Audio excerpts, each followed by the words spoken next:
Trafiku urban ka dalur me një njoftim që nga pagesa janë liruar disa kategori që ka nevojë më së shumti, duke përfshirë këtu veteranët, dëshmorët si dhe nxënësit.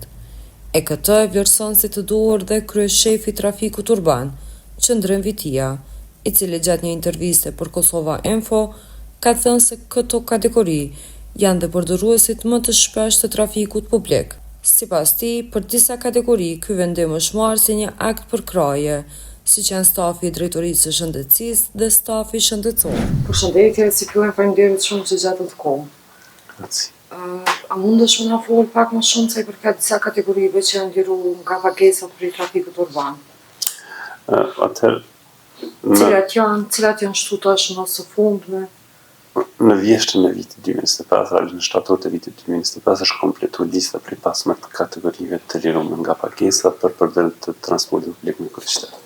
Disa kategori ka qenë më herët kategoritë që janë të liruara sipas ligjeve të aplikueshme në Kosovë, ndërsa pjesa tjetër është shtuar në shtator të vitit 2025 në vendim të kryetarit të kryeqytetit, zotin Rem Rama. Gjitha këto kategori që janë në këtë vendim përfitojnë lirim nga pagesa e transportit publik në kryeqytet. Nga data në mars, nisim ndërmarrje trafiku urban bashkë me operatorët privat të transportit publik, kemi marrë vendim që të gjitha këto kategori të lirohen nga pagesa vetëm përmes përdorimit të kuletës digjitale.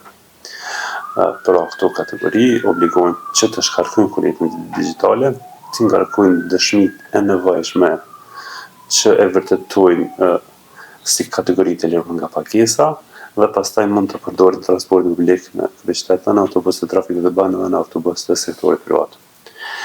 Krahas kësaj, për ata qytetarë që nuk kanë telefona ose pajisje që e përkrah kuletën digjitale, ne kemi ofruar një mundësi që të aplikojnë dikush tjetër për atë qytetar që nuk ka në telefon dhe për 7 ditë pajisje me një kartelë fizike që është e barazleshme me kuletën digjitale.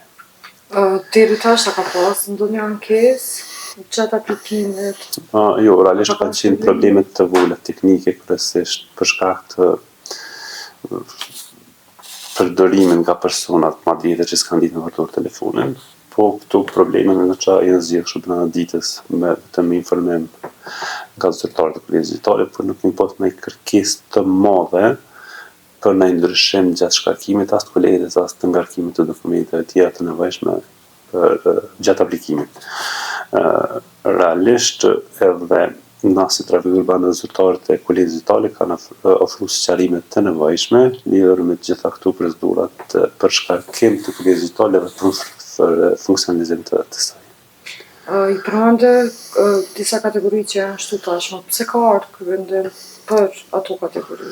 Atëherë është vendimi i kryetarit të Komunës Prishtinës, ne si operatorët të implementojmë këto vendime.